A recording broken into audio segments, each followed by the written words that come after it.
Marcus Williams was born in 1953 in a small town in South Louisiana.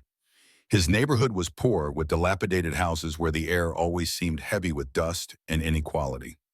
The Williams family lived modestly.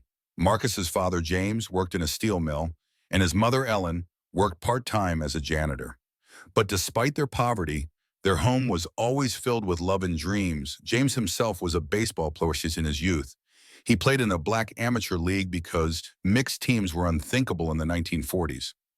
Marcus grew up listening to his father's stories about the great players they called the kings of black baseball. "See this old glove?" James said, pulling a worn leather piece from the chest. "I used to catch dreams with it, son. Now it's your turn." Every evening after work, James and Mark just went out to the vacant lot behind the house. James taught his son how to stand, hold the bat, throw, and catch the ball. Marcus was bright, catching everything on the fly, and soon his hits were flying so far that the neighborhood kids would run out to see who was playing. "Did you see how far he kicked back?" they marveled. "That boy is going to be a star one day." But not everyone was enamored of Mark Juice's hobby. White kids from the neighborhood often teased him. "Black people play baseball?" someone shouted from afar. "This isn't a basketball court." "Hey, you better go pick cotton, boy," laughed another voice. Marcius tried to ignore it. His father had taught him, "Their words mean nothing, son. Your battle is not with their hatred, but with yourself. You must become better every day than you were yesterday." These words became a mantra for Marcus. He always strived to do better, never allowing himself to stop. Even when his peers were playing in the streets, he kept practicing, envisioning himself in big stadiums with the stands exploding with applause. But his dreams were distant, almost unattainable. In those days, racism was an integral part of society, and the possibility of a young black man making it to professional baseball seemed like something out of the realm of fantasy. By the time Mark Juice entered John Calhoun High School, he already knew. The world was divided not by who was better at the game, but by who had the right to prove it. The school, like the rest of the town, was a symbol of racial division. White students occupied the front desks, the best sections of the gym, and the first seats in the bleachers during school games. Blacks, on the other hand, were kept in the back, and even their cafeteria was worse lit and worse cleaned. Mark Juice had known what it was like to be different since he was a kid, but at school it was especially noticeable. The first time he went to the bulletin board where they posted information about sports, his eyes immediately fell on the words, "Recruiting for the school baseball team." His heart thumped. This was a chance to prove that he could be not just the best in his neighborhood, but the best of all time. Already at the first practice, however, he felt the cold stare of Richard "Rick" Holmes, the team's coach. Holmes was a large man with a square jaw and a stern expression. His face seemed to freeze into a grimace of displeasure whenever he looked at someone he felt was not right for the team. Marcius heard Holmes talking to one of his assistants.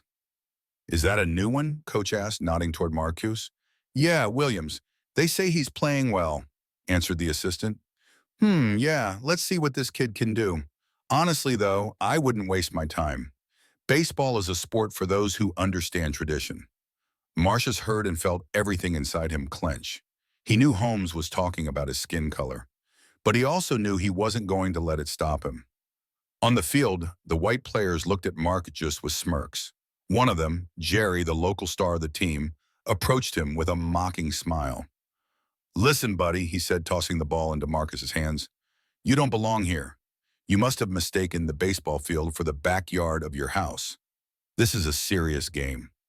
Marcus didn't answer anything, just squeezed the ball in his hands and continued to warm up. When practice began, he proved to be at his best.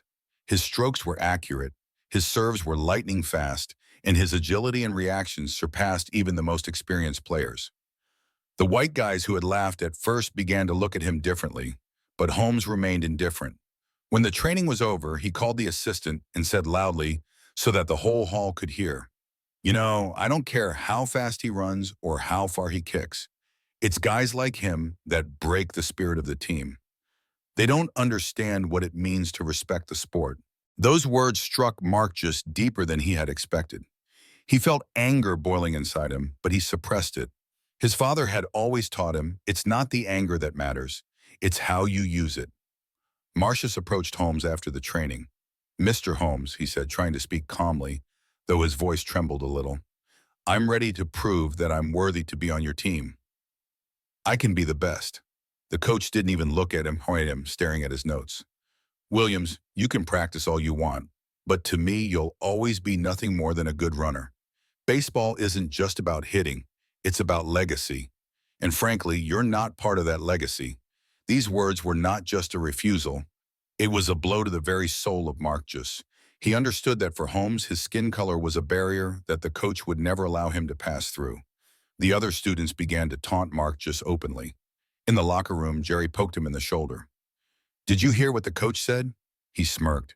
"Maybe you should look for another school, or a different city altogether."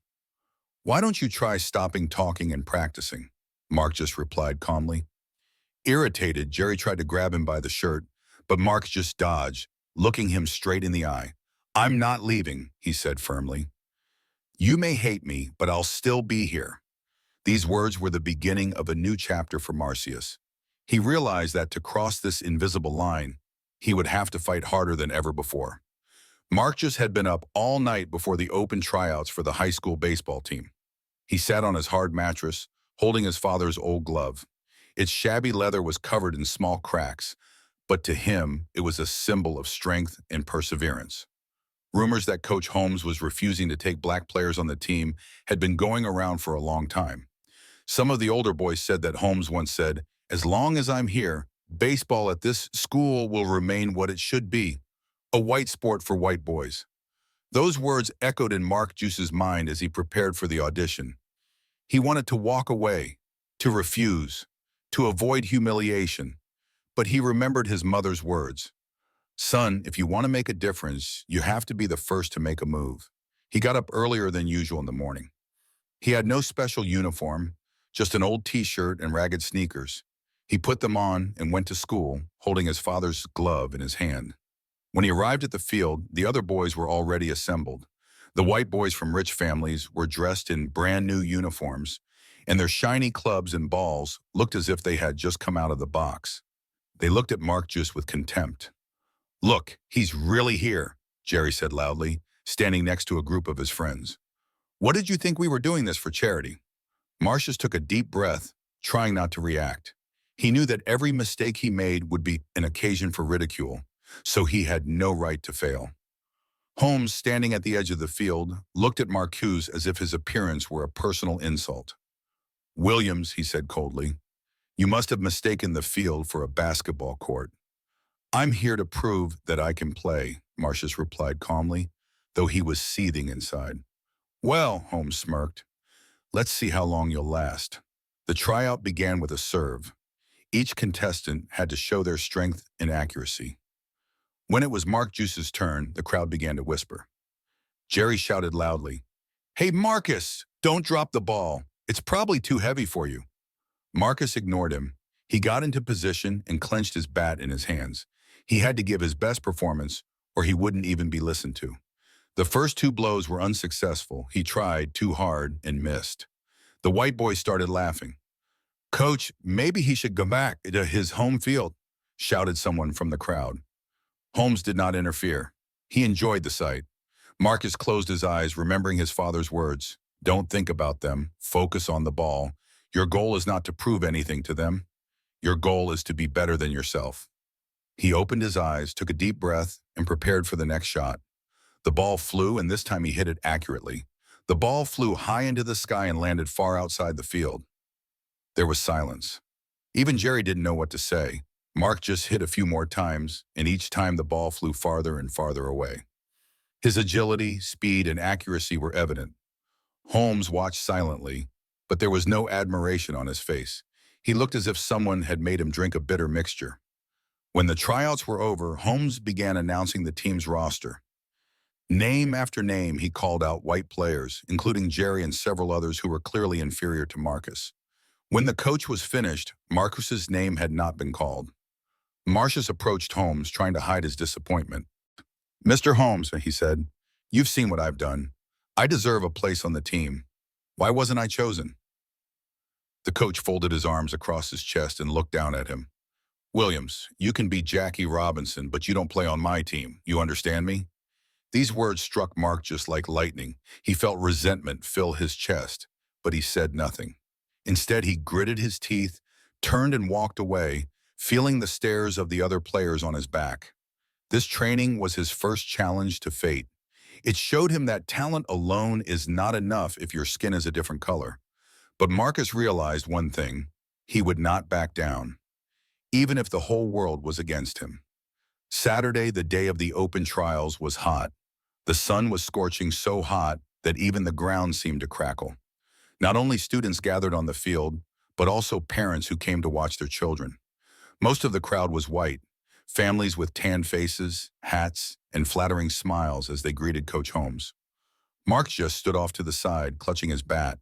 His clothes, an old t-shirt and worn sneakers, contrasted sharply with the bright uniforms of the other players. He could feel the stares, scornful, condescending, and sometimes just curious. "Williams," shouted Holmes loudly, lighting up a cynical smile. "Well, are you ready to show us your outstanding talents?" The laughter of the crowd hit my ears. Someone shouted out, "Maybe we should explain the rules to him first. This is baseball, not street fun." Marcius ignored them. He focused on the target. "Don't let them lead you astray." He remembered his father's words. When tryouts began, Marcus was at the bottom of the list. He had to watch the other players demonstrate their skills.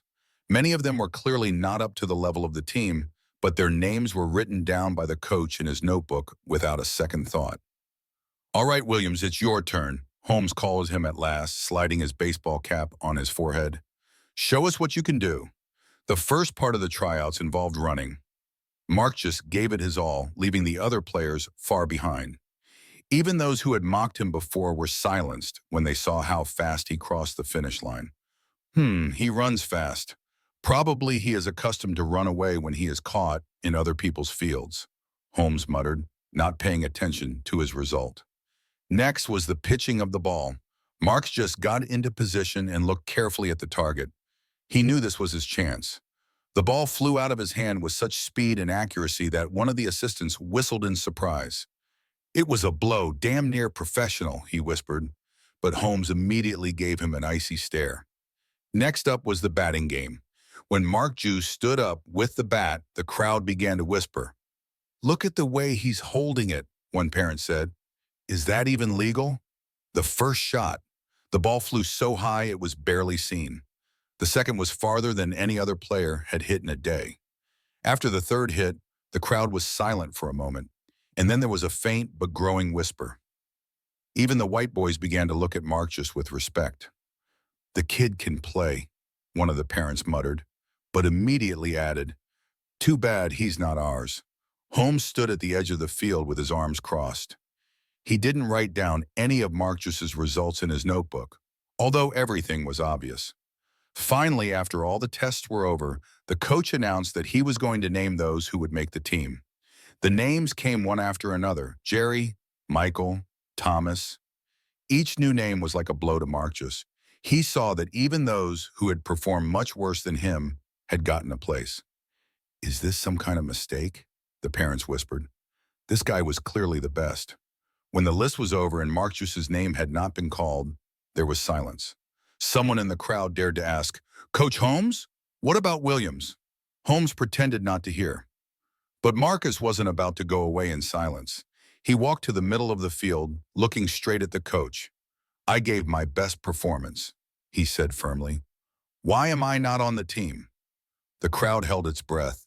Holmes slowly turned to him and said with a smirk, "Listen, boy, I decide who is suitable for this team. And believe me, you're not the one to lead it." "Is it because of my skin color?" Marcius asked, his voice firm but calm. Holmes laughed. "Don't flatter yourself, Williams. You just don't have what it takes," the crowd began to murmur. Even some parents began to express their indignation, but Holmes waved his hand sharply. "That's it. The decision's been made. This is a baseball game, not a political game." Mark just clenched his fists, but he wasn't going to make a scene. He silently turned and walked away from the field, feeling hundreds of eyes on him. He hadn't lost. He knew he was the best. But he also knew that sometimes winning didn't depend on how good you were. This day was a lesson to him.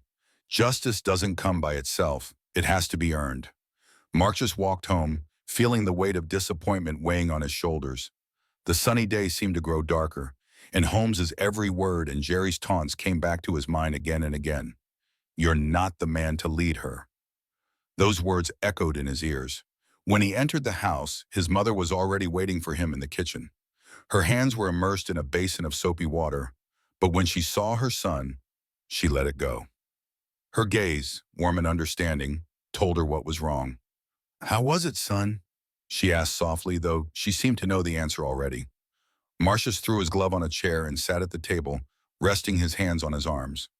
"They didn't take me, Mom. Even after I showed them I was the best." She sat down next to him without saying a word.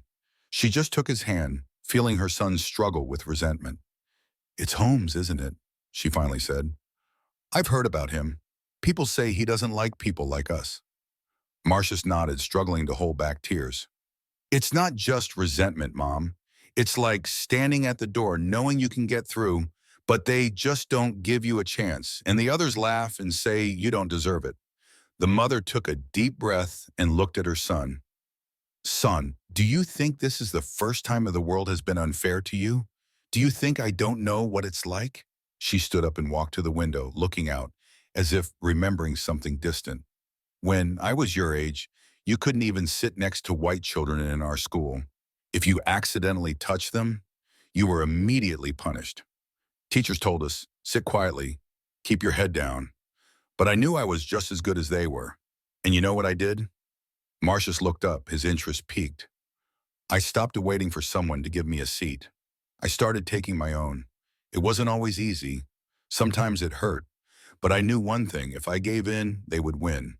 And I wouldn't let them." Her voice was quiet, but every word was filled with power. "Son, this Holmes wants you gone, wants you to break. But you can't give him that satisfaction. He thinks you can't be captain. Show him that not only can you, but you're going to be something more than he ever imagined." "But how?" Marcius asked. "If they don't even give me a chance?" His mother smiled and ran her hand over his head like she did when he was little. "You create your own chance. The world isn't always fair, Marcius, but you have talent, hard work, and heart. Use it. Find a way. Show them they were wrong. And if I can't," his voice was weak, almost a whisper. She knelt down in front of him, looking into his eyes. "Son, you can do this because you have a power that doesn't depend on what others think of you.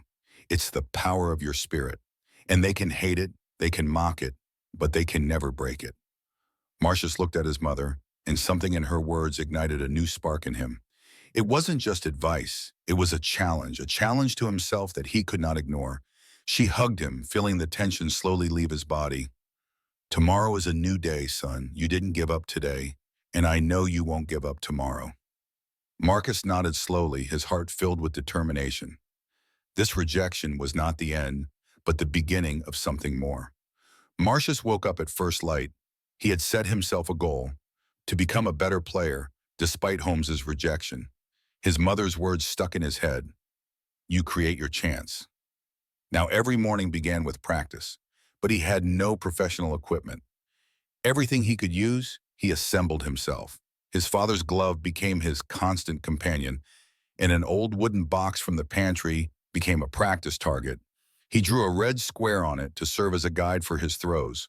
Instead of professional balls, he used rocks and tennis balls. The bat his neighbor had given him was old and worn, but in Mark Juice's hands, it became an instrument of change. Every day after school, he went to a vacant lot nearby. The place had long been abandoned, but to him, it was his own personal field. It was covered in weeds, and the fences creaked in the wind. But Mark just saw it as just another challenge. He would start with a warm-up, jogging around the circle, stretching, a few speed exercises. Then he would start pitching.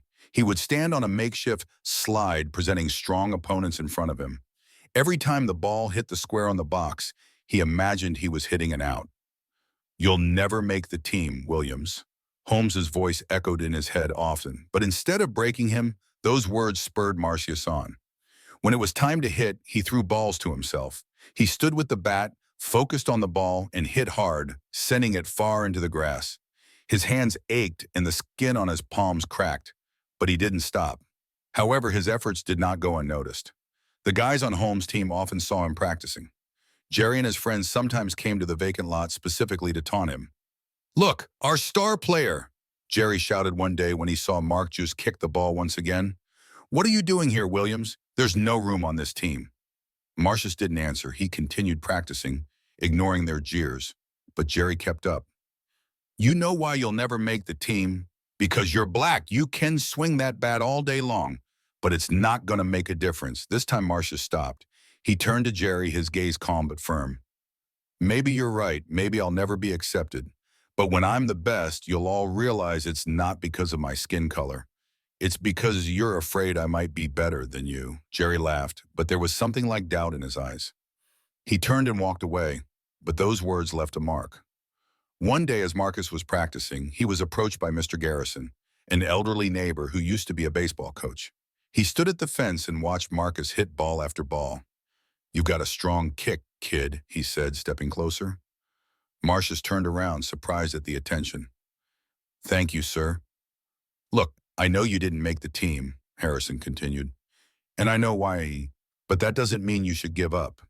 If you want, I can help you." Marcius looked at the old man incredulously. "Why do you want to help me?"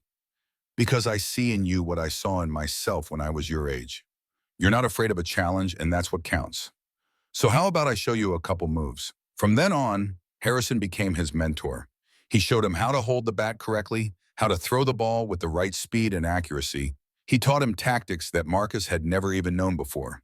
Every day, Marcius grew stronger. He got up earlier and worked longer hours. He knew the world would not change by itself, but he could change himself. He practiced until dark, sometimes even by the light of a street lamp that barely burned on the corner of a vacant lot. His hands were blistered and his feet ached from the constant running, but he didn't complain. "Every day is a chance to be better," Harrison told him. "You can be just like the others, or you can be the exception. Which do you choose?" Mark just always chose the latter. He no longer thought of Holmes's words or Jerry's taunts. His thoughts were only of the future. He knew that one day he would have a chance and he would be ready to take it. Fall brought the high school baseball season, and expectations around the Holmes team were high. Local newspapers were already running articles with headlines like, "Our champions are ready to win another trophy." Parents, students, and school administrators believed in success as the team had dominated the league for years. But the first match turned out to be a disaster. The opponents from the neighboring district beat them with a crushing score. The players couldn't keep up the pace of the game, and their defense looked like it didn't even exist.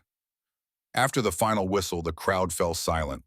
Only Holmes, clenching his teeth, clapped fiercely on the shoulders of his players. "Nice try, boys," he shouted. "This is just the beginning." But deep down he knew the beginning was a failure.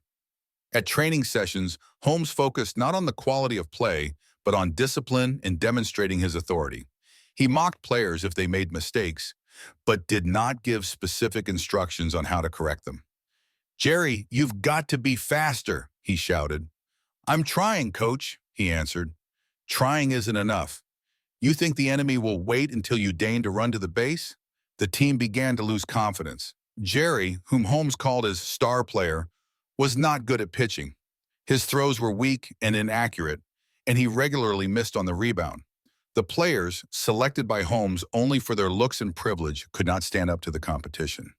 They were physically unfit, and their team's spirit began to fade after the first defeats. After the second match, which was lost by an even more humiliating score, the school began to discuss the team's failures. The students were whispering in the hallways. "Did you see Jerry miss 3 times in a row? Even a kid would have hit it better. And Tony? He almost tripped over his own feet." Parents, who were the team's biggest fans, started asking questions.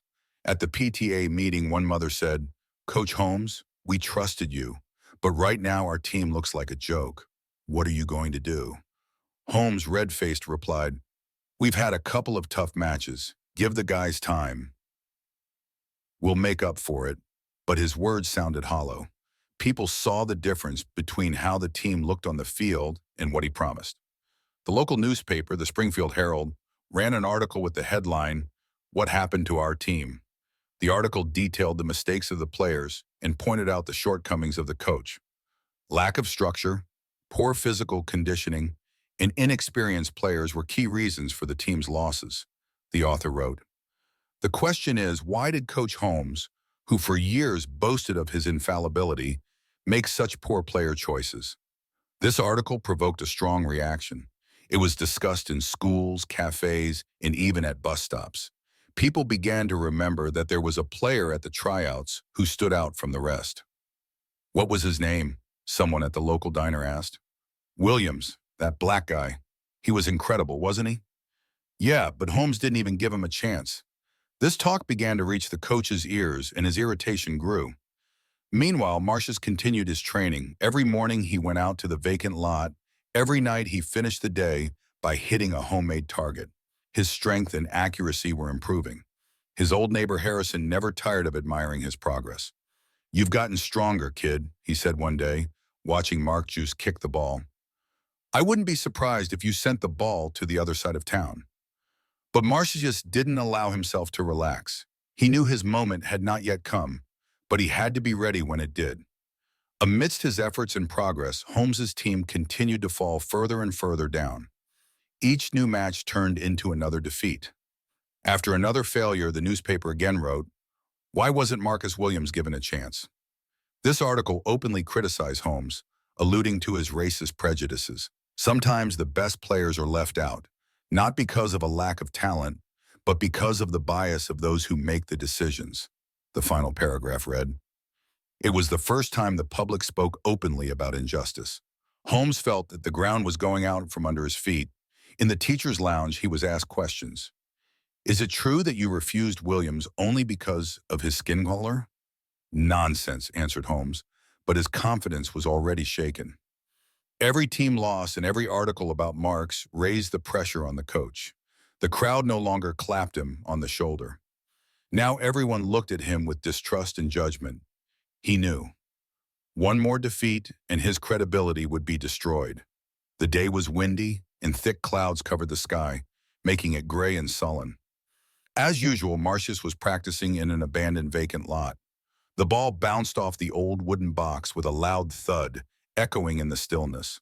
Drops of sweat glistened on the young man's face, but he didn't stop. Each throw, each blow was powerful, precise, almost perfect. He didn't realize there was someone behind the rusty fence watching him. A man in his 50s with a noticeably faded baseball cap stood leaning against the fence. It was George Stanton, a baseball scout known for his keen eye for talented players. Stanton was in town on business and, hearing the sound of hitting, decided to see what was going on in the vacant lot. He was amazed. The guy he saw in front of him didn't just play. It was as if he lived in every movement. His speed, strength, and concentration were at a level rarely seen even among professionals. After several minutes of observation, Stanton stepped into the vacant lot. The sound of his footsteps made Marcius turn around. When he saw the stranger, he was alert. "You play well, boy," Stanton began, taking off his cap and wiping his forehead. "Thank you," Marcius replied briefly, not stopping his training. "My name is George Stanton. I'm a scout. And I'll tell you straight up, I haven't seen anybody kick a ball like that in a long time. What team do you play on?" Marcius stopped, his face darkening. "None," he answered, lowering his gaze. "How's that?" Stanton wondered. "With talent like that, you should be on the team." Marcius threw the ball into his glove with such force that the sound echoed across the vacant lot. "They don't want people like me." Stanton frowned upon hearing this. "People like you? What do you mean?" "Black people," Marcius answered bluntly. "They say I don't fit. Unofficially, of course." Stanton's eyes narrowed. His face grew serious. "Who exactly is saying this?" "Coach of the high school team, Holmes. He took everyone on the team who's worse than me, but not me, because he doesn't like my skin color." Stanton took a deep breath, thinking about what he had heard. He had many thoughts in his head, but one of them was particularly vivid. This guy shouldn't stay in the shadows. "Listen, Marcius," Stanton said, stepping closer. "You've got a lot of potential, and I don't care what this Holmes guy says. Let's check something out." He picked up the ball from the ground and, smiling, added, "Show me your best pitch." Marcius was wary but agreed. He got into position, concentrated, and took a shot. The ball flew so fast that the air around it seemed to shake. "Damn it," Stanton exclaimed, almost falling over in surprise. It was almost professional speed. Mark just shrugged his shoulders as if it were a common occurrence. "Now try to kick it," the scout said, tossing the ball to Marcius. The young man took the bat and got into position. Stanton threw the ball, but he didn't even realize what had happened before he heard the sound of impact. The ball flew so far away that he couldn't even see it. "Jesus, kid," Stanton said, laughing confusedly. "Do you know what you just did?" Marcius was silent, waiting for the continuation. "You just proved that you're not just good. You're fucking great." But not everything went smoothly. When Stanton returned to the local baseball association to spread the word about Marcus, he encountered resistance. "You want to bring us another black boy?" said one of his colleagues, an older man with a sarcastic tone. "That boy plays better than half your league," Stanton replied sharply. "George, you know how it works. Talent is one thing, but sponsors, fans, they're not always ready for that kind of change." Stanton clenched his fist, trying to contain his anger. "If they're not ready, that's their problem. And I don't intend to leave this guy out in the wasteland just because someone can't handle their prejudices." Despite opposition, Stanton decided to take a chance. He offered Marcus the opportunity to participate in an unofficial tournament that brought together young talent from around the state. It was his chance to go beyond the school walls and prove that skin color didn't matter.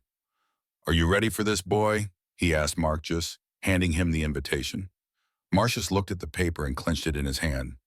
Ready, this meeting was a turning point in Marcus's life. It gave him not only hope, but also a chance to prove to the world that his talent knows no bounds. Marcius woke up early in the morning. It was cool outside and a thin haze enveloped the city. He knew that this day would be different from all the previous ones, and his heart beat to the beat of those thoughts. Stanton had invited him to another training session where his skills were to be demonstrated again. Today, however, things were different.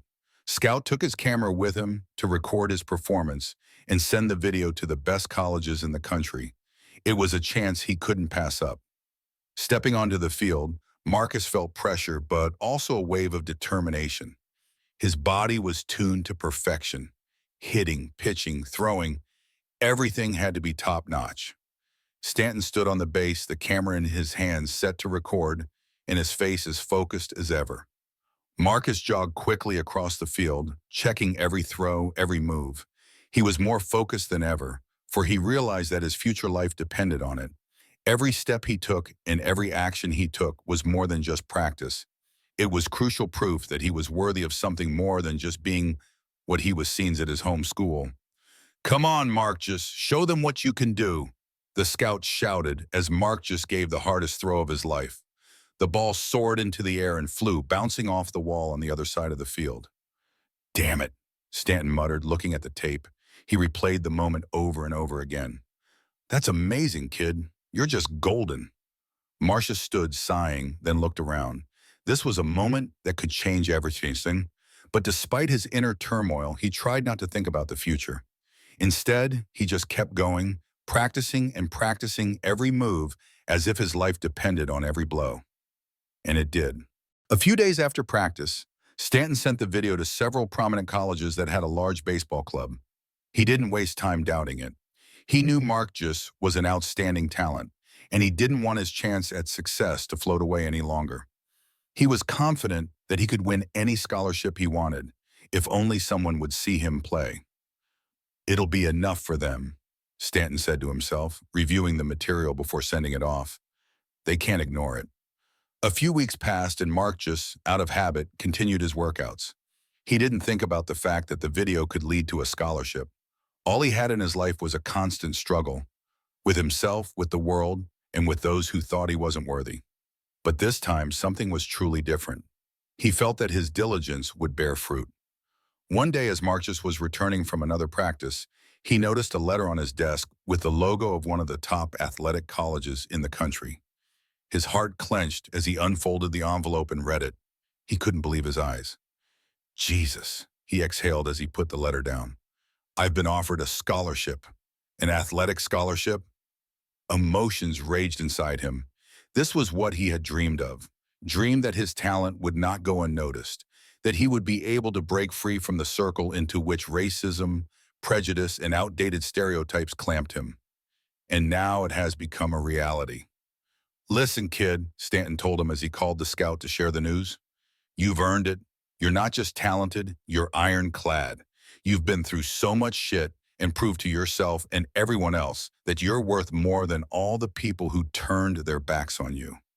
Marcus felt a tear roll down his face.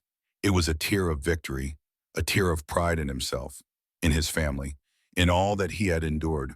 All those years of struggle, humiliation, rejections, and sleepless nights had become part of his strength, and now he was on the threshold of a new beginning. When Marcus arrived at the school to pick up his gym uniform, he couldn't help but notice the look in Holmes' eyes. The coach was standing at his desk, and upon hearing his name mentioned in the context of a scholarship, his face clouded with anger. "So you are going to leave, are you?" said Holmes, not hiding his displeasure. Marcus raised his head, meeting his gaze. "I'm going where I'm appreciated," he replied calmly. "Where I belong." Holmes snorted derisively. "You can't do that. You know where your roots are, kid. You don't deserve this kind of success." Mark just clenched his fists, but didn't allow himself to erupt. He knew that the coach, as well as the rest of his team, was unhappy that he'd left, that he'd taken a different path from the one they'd been instructed to take. But he was no longer a boy who would give up in the face of pressure. "I'm worthy, coach," he said, determination in his voice. And I'm going to prove it." At that moment, standing in the school locker room, Mark just felt as if all his inner strength had gathered into one point. He was ready. He was ready to become more than just a player. He was ready to become an example that nothing can stop if you choose to fight and follow through. The college scholarship wasn't just a chance at an education or an athletic career. It was his chance for true freedom from racism, prejudice, and all the restrictions they tried to impose on him. After Markagis received his athletic scholarship, his life began to change. The local press picked up the story of how a kid who had been rejected had become a star, and soon his name was known around town. But amidst all the noise, amidst the applause and admiration, there was one figure who couldn't stay away: Coach Holmes. Every day his hatred for Marcus became more and more apparent. He was shocked that a guy he considered unworthy and incapable had accomplished more than any of his players, and it was the bitterness of defeat that kept him going. Eventually, his desire to humiliate Marcus, if only one last time, became a matter of honor for him. One day, Marcus, returning home from another practice, was greeted by a herd of reporters at the school's doorstep. The questions were relentless. How did you get to this point? How do you feel knowing that Holmes rejected you, etc., and so on? Marcus didn't make empty promises, didn't start to recall old offenses. He answered calmly and confidently, like an athlete who had gone through fire and water. He was ready for new victories without looking back. But at that moment, behind his back stood someone he had seemingly left behind long ago. A few days after his scholarship was made public, Marcus ran into Holmes again. It was an encounter he wasn't looking forward to, but one he knew he would have to endure sooner or later. The coach stood outside the gym with his arms folded across his chest. His gaze was full of hatred, his lips curved in mockery. "Well, Marcus," said Holmes when he noticed him, "are you pleased with yourself? Do you think this is your success?" Marcus approached slowly, taking his time, but every step he took was full of determination. He knew there would never be any harmony with this man, but he wasn't going to give in to him. "I'm satisfied," he answered calmly. "I got a chance which I would not have gotten if I had been like the others. But you know, Holmes, you were the reason. Your refusal only strengthened me." Holmes hummed, looking around him, as if he saw before him not a player, but a traitor. His voice became ominous as he continued. "You realize this isn't your success, right? It's just a game. You can be the best in your league, but you're not going to be part of the real game. You'll always be who you are." Marcus felt the fire inside him begin to flare up. He could not allow this man to humiliate him again, as he had done before. His voice became firm, even hard. "And you, Holmes, will always be the one who's afraid of change. You are the one who chose to lose before giving a chance to someone who could surprise you." Holmes stepped closer and his face contorted with anger. His fingers were clenched into fists, and his gaze was full of contempt. "You think you're so smart, don't you? But you don't understand, Marcus," the coach continued. "You'll never be a part of real baseball. You're just 2 steps back to them. And if you think this is your moment, you're sorely mistaken. You'll never get respect from people like me." Marcus felt his jaws clench and his breathing become heavy. He realized that Holmes would not stop until he had humiliated him to the end, until he had broken his spirit. But now, after all he had been through, he had no fear, no doubts. "Holmes, you don't understand," said Marcus, looking at him with a contempt he had never felt before. "You sit still, clench your fists, but in life you will always defer to me. I will do everything you could not. I will not submit to the old traditions and your rules. You're a symbol of the past I left behind, and I'm not going to look at you anymore." These words, like a hurricane, burst into the coach's soul. He stood looking at the young man, realizing that he had gone far ahead and could not restrain his anger. Inner helplessness came over him desperately, but instead of answering anything, he turned and walked away in silence. Marcia stood without moving as Holmes disappeared around the corner. He felt his chest fill with a sense of victory, but not joy. This victory was not an insult to the coach. It was a victory over the stereotypes and biases he had fought his entire life. He knew there was still much to go through, but this last meeting with Holmes had given him confidence. He was not one to let others break his fate. He was the one who would decide his own path. No matter how Holmes tried to humiliate him for the last time, Marcius had long ago left behind all the walls that the man had tried to erect around him. With each passing year, Marcius grew stronger, faster, and more confident. After he went to college with an athletic scholarship, his life took on a whole new meaning.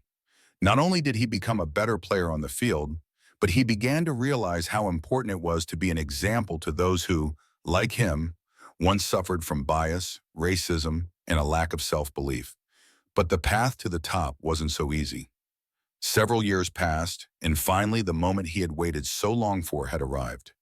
Scouts in the professional leagues began to take notice of his progress. One foggy morning as Marcus was practicing on the field, a reputed sports agent approached him and said, "You really never cease to amaze me, Marcus. We want you to be part of our team. We're signing you to a contract. Are you ready?" For Marcus, it wasn't just an offer. It was a chance to become what he had always dreamed of being, one of the best baseball players in the country. But just like before, he had to go through a long road of struggle, overcoming his fears and doubts.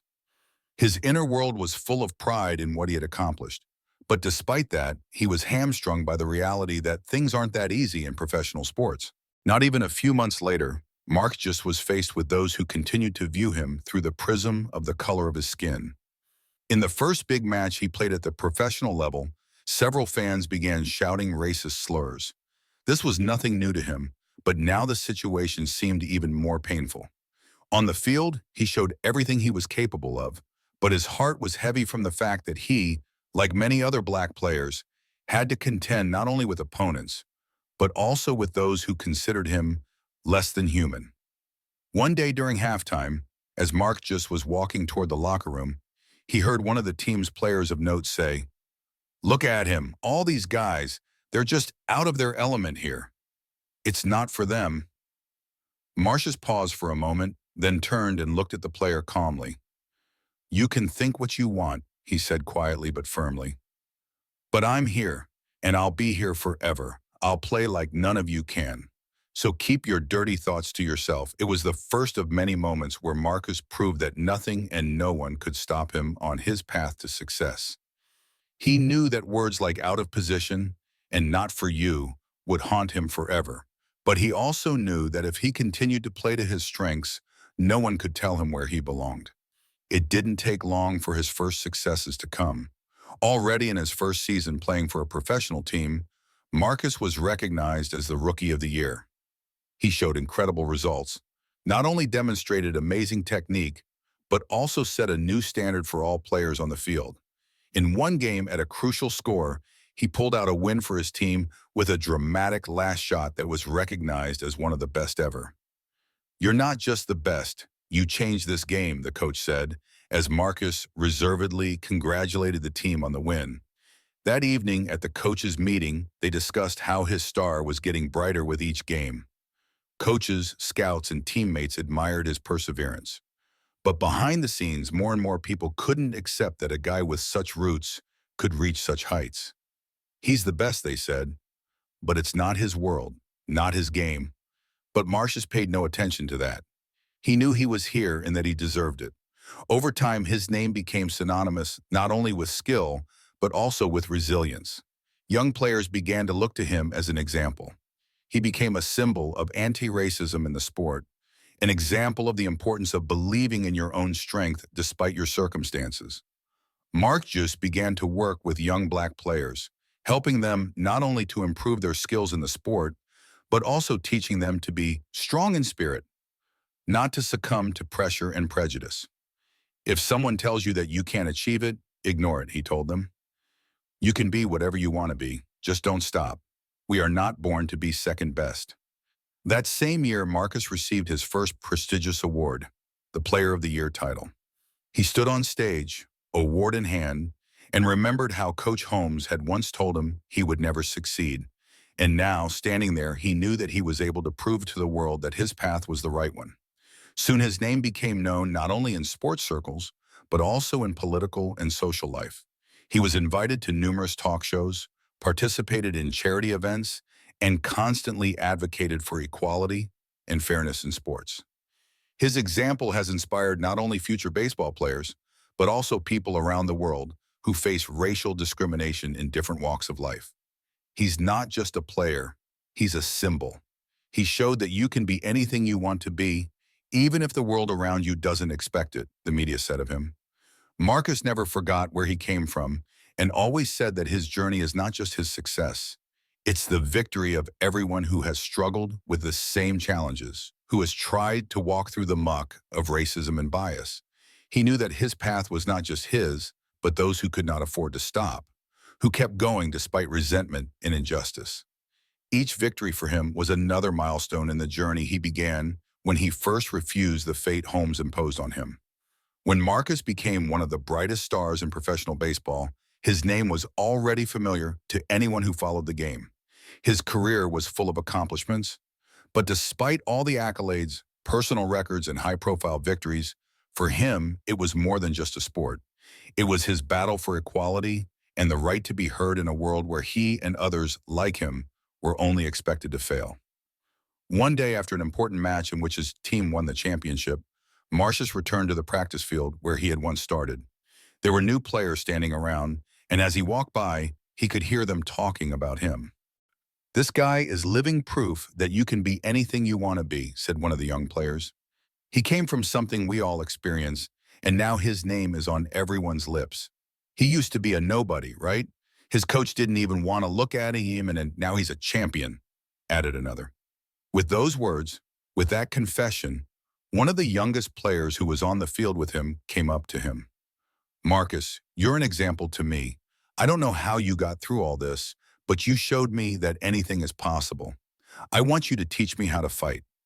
Marcus stopped and looked at the boy. There was a light in his eyes that he had once lost, but now he was determined to pass it on. "You're already on the right track," he replied, his voice firm but full of respect. "It all starts with believing in yourself when no one else does. I know you can do what I can do too, but remember, all of this takes work. You're going to get doors shut to you. You're going to get people trying to break you down. But if you stay standing, you're going to get noticed. And when that happens, don't forget why you started." But it wasn't all rosy. At the highest levels of Major League Baseball, Marcus had to deal with racism as he had before.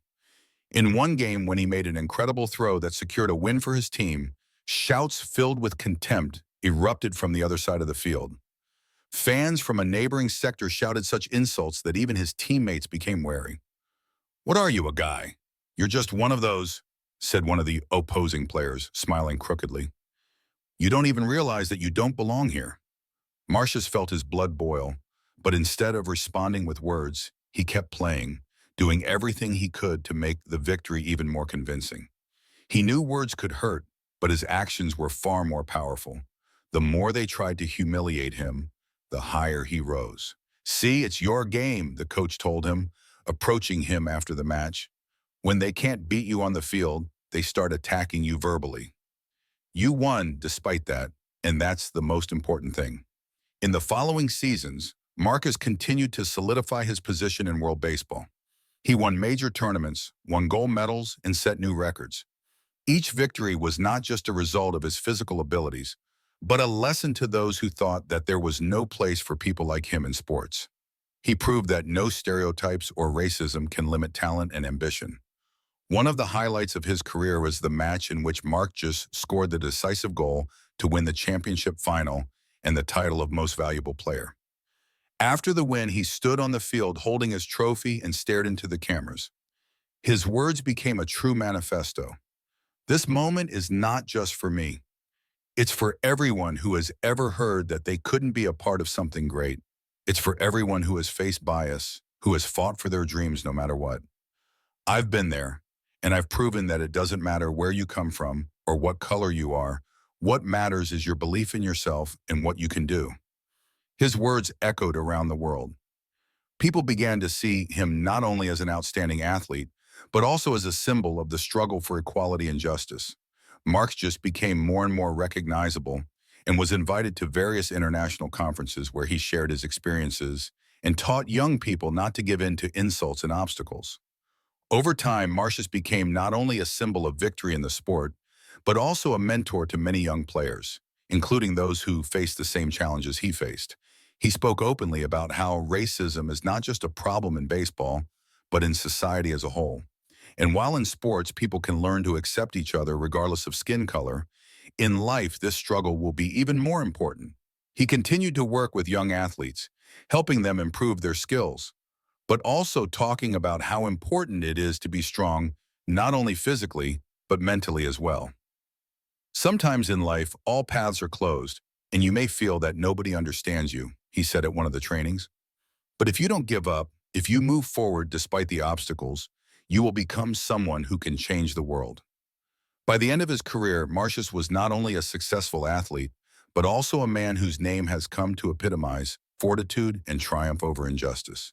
His life was proof that for true champions, there is no obstacle that can stop them on their way to the top.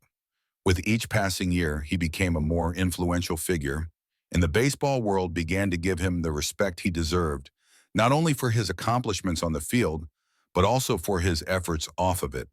He became a living example for future generations, an example of how important it is to fight for your dreams, despite any difficulties and obstacles that may be encountered along the way. Marcus left his mark on history not only as a great player, but also as a man who, despite all odds, was able to turn fate in his direction and become an inspiration to thousands of people around the world. Thank you for your attention and for letting this story be a part of your day. Take care of yourself and your loved ones. See you again.